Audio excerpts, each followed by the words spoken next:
सरला की कहानी। मैं सरला हूँ, 24 साल की, दिल्ली में कामवाली बाई। मेरा रंग सावला, कद 5 फुट 2 इंच, काली गहरी आंखें और लंबे काले बाल, जो मेरी मुस्कान के साथ लोगों का ध्यान खींचते हैं। मैं दिल्ली के पॉश इलाकों में घर घर झाड़ू पोछा, बर्तन और खाना बनाने का काम करती हूँ। काम के बीच जब वक्त मिलता है, मैं अपने पुराने नोकिया फोन पर रोमांटिक कहानियां पढ़ती हूँ, जो मेरे दिल की बेचैनी को थोड़ा शांत करती हैं। ये मेरी जिंदगी की सच्चाई है, मेरे दिल की बात, जो मैंने अपने फोन पर टाइप की है। मेरा पति उपेंद्र, 30 साल का, 5 फुट 8 इंच, दुबला पतला, लेकिन बातें ऐसी कि लोग उसकी ओर खिंचे चले आए। वो भी नौकर है, बड़े बड़े बंगलों में काम करता है। मेरी माँ राधा, 50 साल की, चेहरे पर झुर्रियाँ, लेकिन बदन में अब भी ताकत। वो भी कामवाली थी, और हमारा खानदान पीढ़ियों से यही काम करता आया है। मेरे मालिक मिस्टर श्रीवास्तव, 50 साल के रिटायर्ड फौजी, 6 फुट लंबे, गोरा रंग, चौड़ी छाती और मूंछें, जो उनकी मर्दानगी को और बढ़ाती हैं। उनकी पत्नी 10 साल पहले गुजर चुकी थी, वो अकेले रहते हैं। मिसेस सक्सेना, उपेंद्र की मालकिन, 35 साल की, गोरी, आकर्षक, जो अपनी शादीशुदा जिंदगी से ऊबकर नई चाहतों की तलाश में रहती हैं। 10 साल पहले मेरी शादी उपेंद्र से हुई थी। वो मुझे बहुत प्यार करता था। हर रविवार वो मुझे जुहू चौपाटी ले जाता। हम गोलगप्पे, भेलपुरी खाते, समंदर किनारे टहलते, हंसते बोलते। कभी कभी वो मुझे सस्ती फिल्म दिखाने ले जाता, और हर महीने की 30 तारीख को अपनी 12,000 की तनख्वाह मेरे हाथ में थमा देता। मैं सोचती थी, जिंदगी ऐसी ही मस्त चलेगी, प्यार, हंसी और थोड़ी सी मस्ती। लेकिन कुछ महीनों बाद उपेंद्र बदल गया। उसने तनख्वाह देना बंद कर दिया। मैंने गुस्से में पूछा, उपेंद्र, इस महीने पैसे क्यों नहीं दिए? वो बोला, सब खर्च हो गए, सरला। मैंने गुस्से में कहा, 12,000 रुपए कहाँ गए? वो टालमटोल करने लगा, बीमा, राशन, बच्चों की फीस। 5 महीने तक उसने मुझे एक पैसा नहीं दिया।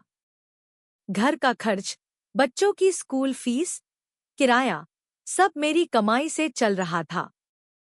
एक दिन पड़ोस की शांति ने बताया कि उसने उपेंद्र को मिसेज शर्मा के साथ घूमते देखा। मुझे शक हुआ। मैंने उसकी जासूसी शुरू की।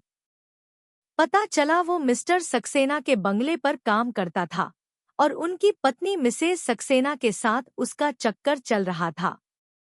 वो अपनी तनख्वाह उन पर उड़ाता, साड़ियाँ, गहने, तोहफे। मैंने ठान लिया कि उसे रंगे हाथों पकड़ूंगी। एक दोपहर, ठीक 2 बजे, मैं सक्सेना जी के बंगले पहुंची। गेट खुला था, मैं चुपके से अंदर गई। एक कमरे से हल्की हल्की बातें और हंसी की आवाजें आ रही थी। दरवाजा खुला था। मैंने झांका।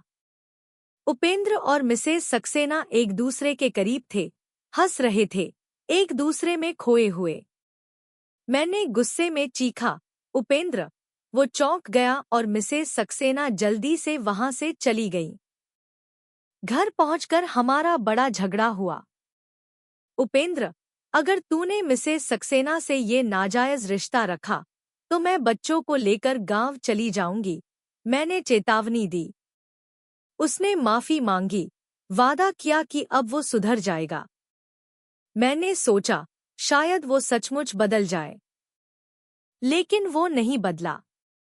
वो चुपके चुपके मिसेस सक्सेना से मिलता रहा, अपनी तनख्वाह उनके लिए खर्च करता रहा।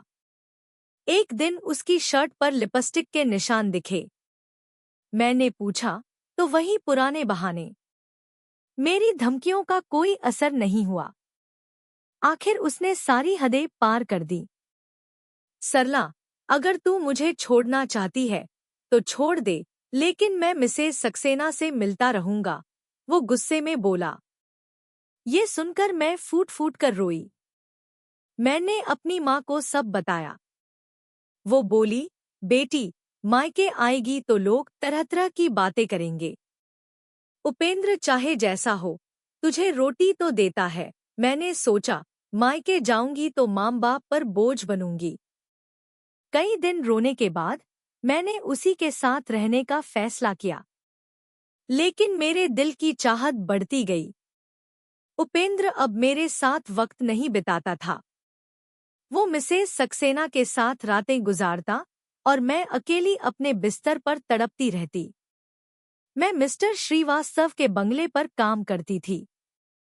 वो अकेले रहते थे और मुझे हमेशा इज्जत से देखते थे। मैं जानबूझकर गहरे गले का ब्लाउज पहनती। मेरी साड़ी उनके सामने थोड़ी सरक जाती, लेकिन उन्होंने कभी गलत इशारा नहीं किया। दीपावली पर उन्होंने मुझे नई बनारसी साड़ी दी।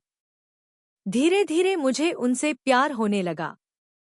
उनकी शांत मर्दानगी, गहरी आवाज और मेरे प्रति इज्जत मुझे उनकी ओर खींच रही थी। एक दिन मैं उनके बाथरूम में कपड़े धो रही थी। फर्श गीला था। मैं फिसल गई। कमर में चोट लगी। मैं करके चिल्लाई। श्रीवास्तव जी दौड़कर आए, मुझे अपनी मजबूत बाहों में उठाया। सरला, तुम्हें चोट तो नहीं लगी? उनकी आवाज में चिंता थी। मैंने शर्माते हुए कहा, कमर में दर्द है, थोड़ा आयोडेक्स लगा दीजिए। वो चुपचाप आयोडेक्स लाएं और मेरी कमर पर मलने लगे। उनकी उंगलियां मेरी कमर पर फिसलीं। मेरा दिल धड़क रहा था। मैंने मौका देखा, उनके करीब गई। मेरी साड़ी का पल्लू सरक गया और मैंने कहा, मालिक, मैं आपसे प्यार करने लगी हूं। मैं आपके बिना नहीं रह सकती। वो एक पल रुके। ये क्या कह रही हो, सरला? वो चौंक कर बोले। मैंने उनकी कमीज पकड़ी, उनके और करीब हो गई। मालिक, मेरा मर्द मुझे धोखा देता है। क्या मैं अपने दिल की चाहत नहीं पूरी कर सकती? मैंने कहा। वो और नहीं रुके। मुझे अपनी बाहों में कस लिया, मेरे होठों को चुमा। उनकी गर्मी मेरे जिस्म में उतर रही थी। वो मुझे अपने बेडरूम में ले गए। जान, पहले हम दोनों के लिए ड्रिंक बनाओ, तब और मजा आएगा, वो मुस्कुराते हुए बोले। मैं बार से व्हिस्की, सोडा और बर्फ लाई। हमने दो दो पेग पिए। शराब ने मेरी शर्म को धो डाला। श्रीवास्तव जी ने मेरी साड़ी का पल्लू खींचा और मेरे ब्लाउज के बटन खोले। मैंने उनकी कमीज उतारी। हम एक दूसरे के करीब आए और उस रात हमने अपने दिल की चाहत को पूरा किया। हमने एक दूसरे को पूरी तरह से समर्पित कर दिया, एक ऐसी रात में जो मेरे दिल में हमेशा के लिए बस गई। सरला, तुमने मेरे दिल को फिर से जगा दिया, वो हांफते हुए बोले। मैंने उनकी छाती पर सिर रखा और कहा, मालिक, आपके साथ मैंने वो प्यार पाया जो मैंने सालों से तरस रखा था। अब उपेंद्र अपनी जिंदगी में मिसेस सक्सेना के साथ व्यस्त है और मैं हर रात श्रीवास्तव जी के साथ अपने दिल की आग बुझाती हूँ। उनकी बाहों में मुझे वो सुकून और प्यार मिलता है जो मैंने कभी सोचा भी नहीं था। क्या आपको मेरी कहानी पसंद आई? नीचे कमेंट करें और बताएं कि आपको सबसे ज्यादा क्या पसंद आया।